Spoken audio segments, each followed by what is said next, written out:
नमस्कार, जय हिंद साथियों इस टाइम का किसान जो है हरियाणा और पंजाब बॉर्डर जो कि दिल्ली से लगा हुआ है, इस पे लगातार प्रदर्शन कर रहे हैं। आपको बता दें किसानों के नेता हैं जगजीत सिंह जी। उनका एक बयान जो है बड़ा तेज़ी से वायरल हो रहा है और वो कह रहे हैं इनके इस बयान के बाद जो है टीवी मीडिया पे वो खबरों को तोड़-मरोड़ को दिखाया जाने लगा है कि मतलब ये मोदी जी के ग्राफ को गिराने वाले हैं।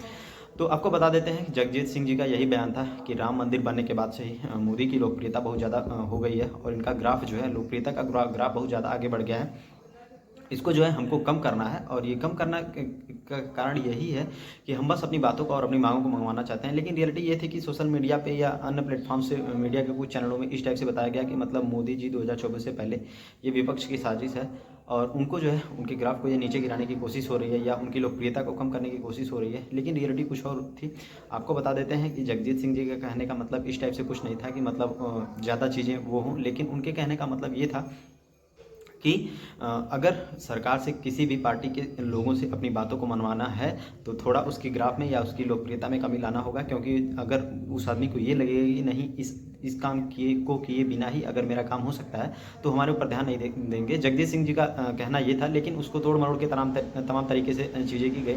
लेकिन एक चीज़ और है कि देखिए इस बार जो चुनाव होना है वो तो प्रॉपरली कहीं ना कहीं मंदिर उसमें बहुत बड़ा अहम रोल प्ले करने वाला है और कहीं ना कहीं एक अच्छा खासा वर्चस्व जो है जो मोदी जी ने प्राप्त कर लिया है और वोट बैंक तो प्राप्त ही कर लिया है। दूसरा चीज़ कि उन्होंने ज़मीनी लेवल पे काम भी किया है। मकान से लेके जल, रोड, इंफ्रास्ट्रक्चर जितने भी सेक्टर हैं इन सब सेक्टरों में काफ़ी अच्छा खासा काम हुआ है। आप चाहे जिस भी तरीके का विरोध कर लें, लेकिन जो गरीब जनता की मूलभूत समस्याएं थी उस पर काम हुआ है, जिससे कुछ लोग सेटिस्फाइड हैं, बहुत ज़्यादा लोग सेटिस्फाइड हैं। मतलब जो गरीब वर्ग से लोग आते हैं तो इसका फ़ायदा बीजेपी को मिलने वाला है। आप हर बार बरगला के या पागल बना के किसी से वोटिंग नहीं ले सकते हैं, तो इसका फ़ायदा बीजेपी को मिलने वाला है क्योंकि उन्होंने ग्राउंड लेवल पे काम किया।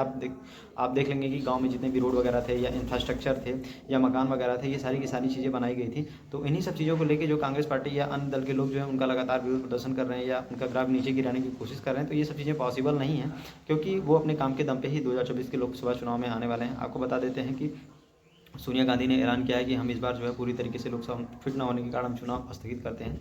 तो इन सब चीज़ों पर आपकी राय क्या है? कमेंट सेक्शन में जरूर बताएं।